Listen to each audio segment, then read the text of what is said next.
Good evening, ladies and gentlemen, and welcome to the CCA event. We have a packed house here, and welcome to everybody who's watching live streamed online. We're in for a really good evening. We've got a great panel of guests here, so let's get started.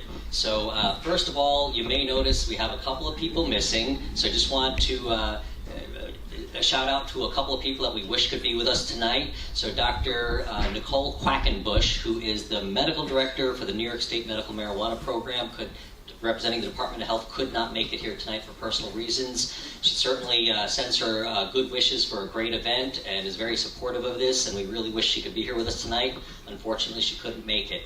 One other person that couldn't join us, unfortunately, Nelson, the head pharmacist from PharmaCannis, had a car accident today. He is okay, thank God he's okay, but obviously car accidents come with other difficulties, and he could also not make it to this event tonight. But we do have three great representatives here, so let's move on. I'm going to introduce everybody. So first of all, we have to my right, Tricia Reed, who is the head pharmacist for Columbia Care. Yay. Let's hear it for Tricia.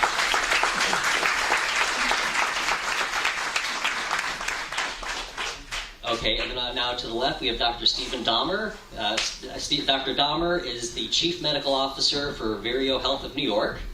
Let's hear it for Stephen Dahmer. And last but not least, we have Hillary Peckham, who's a Chief Operating Officer for Etain. And Hillary is actually the first person I met at the very first cannabis conference I ever attended. So, and one other thing, so this is also my 1-year anniversary of being a certifying physician here in the state of New York, which I'm very proud of.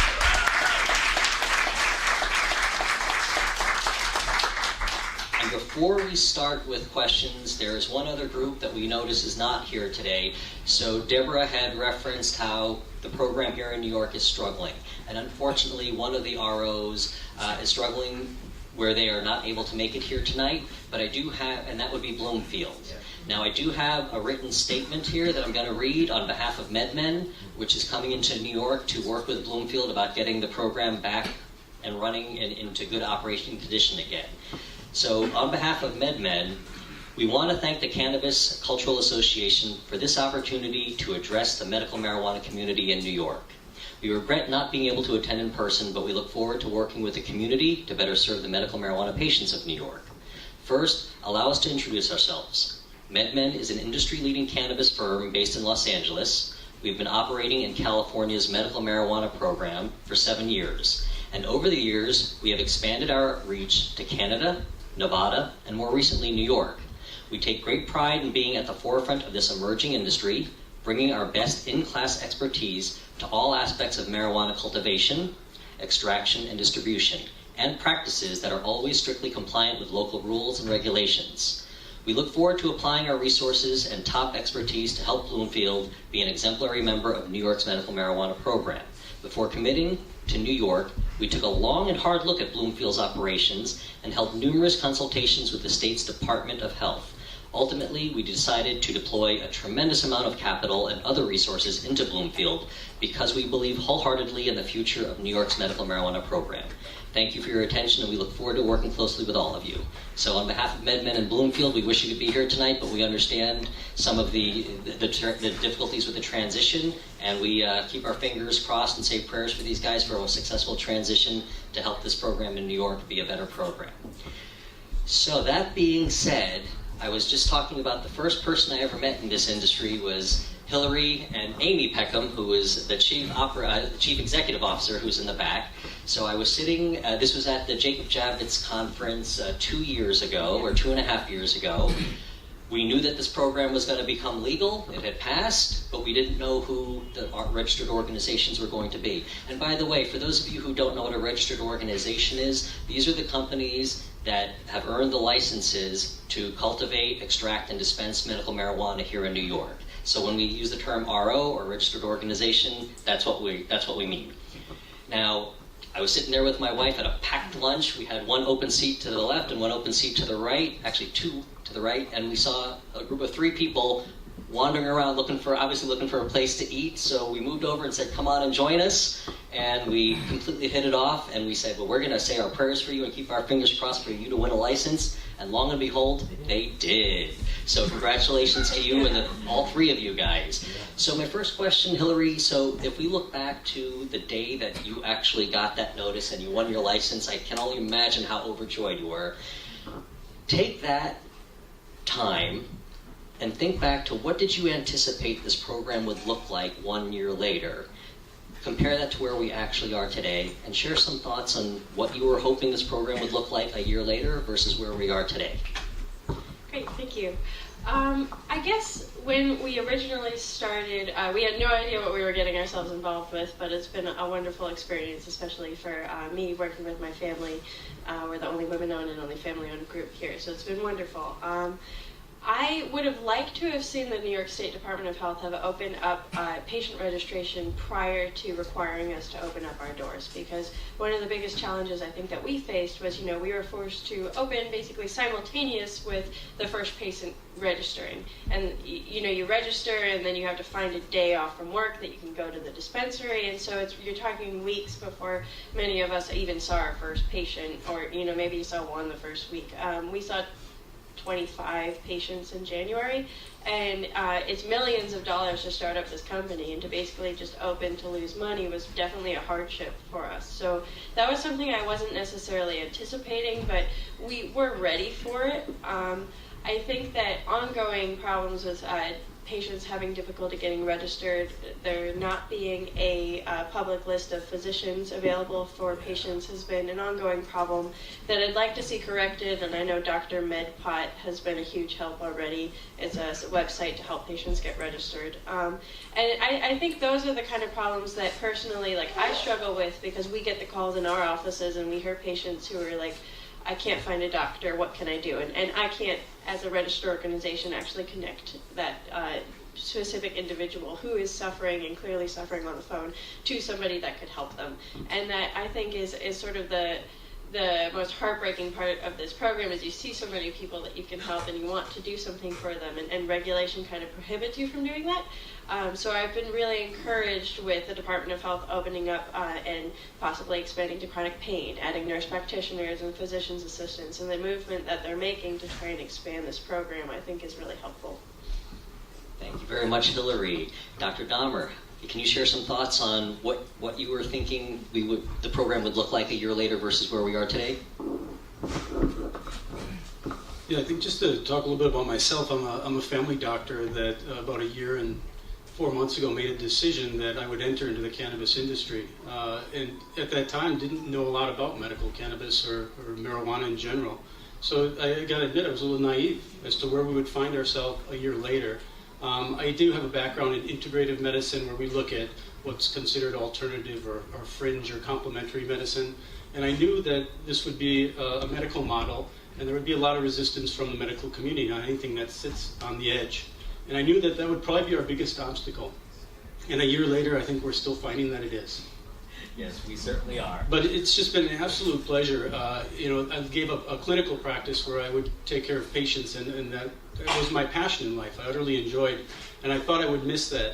But it's absolutely tremendous to see the patients coming through the dispensaries with these severe diseases and being treated by medical cannabis, and really just the tremendous amount of relief. It's one patient after another, where these stories that I hear every day just fill me and get me up in the morning to do something that's illegal, right? And to risk my own medical license, because there are so many people, and like you said, that could benefit from this. We have a long way to go. Yeah.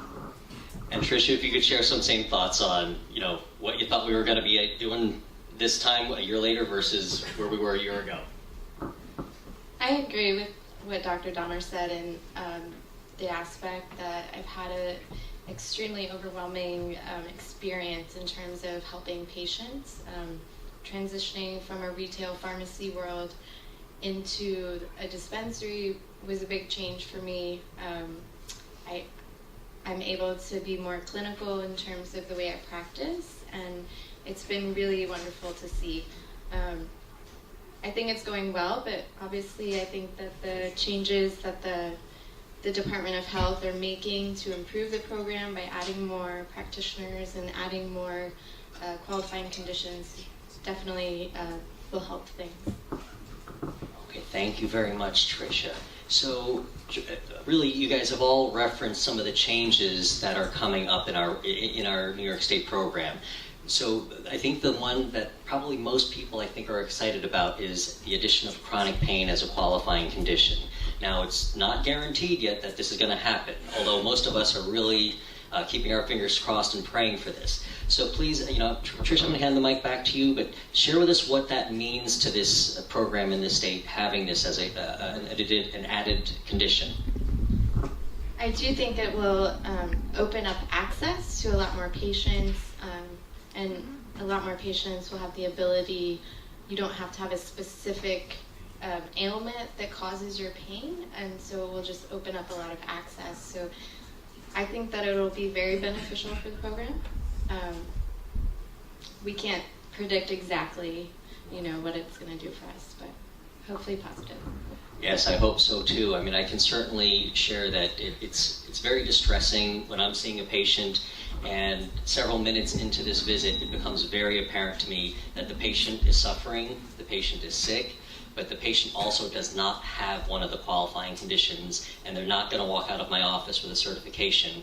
And unfortunately, there are so many conditions that could really help these patients live better, and chronic pain is probably the biggest one. Stephen, or Dr. Dahmer. You can call me Stephen. Thank you very much, Stephen.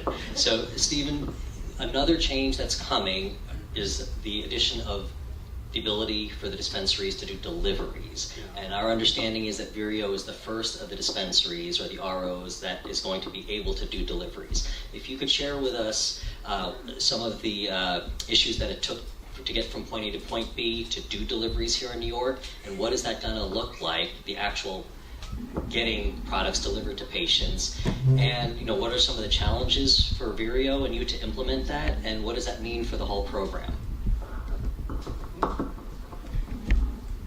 Great. I think, one thing that I just always like to echo when I get to speak to the group is the tremendous amount of work that goes on the backside of making something like this happen. I thought being a doctor was hard, and joining a startup company in the medical cannabis industry is, they're longer hours than I worked as a physician. And that is that, even for a delivery program to move forward, we have Pages and Ashna, one of our pharmacists here, is just nights up writing SOPs that are many pages long to try to get this approved by the Department of Health. Something that seems to be such a no-brainer. I mean, the patients that are coming to our dispensary, wheelchairs, it's such a hard time making it to our dispensary that we should be able to deliver this to their home, and accessibility has always been an issue with the program. And so this is really exciting that when you've put so much work into something that's going to allow for more patients to have accessibility to a product that's going to improve their life. And for me, and just to jump on chronic pain as well, something that, as a physician I've seen so much is the opioid abuse and the deaths associated with that. And so that's something that really pushes us as well, that in medicine, it's oftentimes, we have ibuprofen and Tylenol, and then your pain is worse than that. What do we go to? And for many years, we've gone to OxyContin and opioids, and finally we have another option in here for patients, and especially with chronic pain, where there's a lot of debate about what truly works for chronic pain, to explore medical cannabis. And accessibility is going to be the most important part moving forward, and I'm sure we're going to talk about price at some point, which is another huge issue. But at least this barrier of, you can imagine even palliative care, right, Bernie? That you're in the final days of your life, and you're supposed to get to our dispensary to get your product. So very excited that this is moving forward, and it's just a tremendous amount of work. It's and we have to have 2 security drivers, and there are 15,000 rules on how this is going to get delivered, and so we're up day and night trying to iron that out. A lot of rules dictating this? You've got to be kidding. Yeah. No, but you mentioned 2 topics very near and dear to my heart: the deliveries in the world of hospice, where patients are really terminally ill, the ability for them, and even though we have caregivers, the caregivers are usually at the bedside giving care to their terminally ill loved ones. So we really, deliveries is something we're really excited about. And certainly, you talk about opioid abuse. In my world, we use a lot of opioids treating terminally ill patients who are really struggling. I think opioids for the right patient is the right thing, but certainly for a lot of patients, it's not. And whether we see what's going on anecdotally or what's going on throughout the rest of the country. Certainly in my practice, there are certainly patients that are using less opiates once their pain is better controlled with cannabis, and patients are very happy to wean down, if not completely, off of opioids. Now, Hillary, earlier you talked about, when we talked about some of the changes, you mentioned wholesaling. Can you really explain for the audience, what does that mean, wholesaling, but what does that really mean for the industry? Yeah, one of the expansions to the program that the Department of Health has approved is wholesale, and like delivery, there's a huge amount of work on the back end, so this is, going to take a long time to sort of come to fruition. But right now, a patient that is that wants to get Attain products has to go to an Attain dispensary. So that means that if you are in Buffalo, you would have to drive to Syracuse to purchase medication from my company, and that goes with everybody right now. So wholesale would allow us to make sure that different brands, different strains that are offered basically, and the different products can be available in all regions of the state. And it sort of goes hand in hand with this delivery idea, is that we can access more patients. Patients can get the medication they need easier. They can try different delivery systems.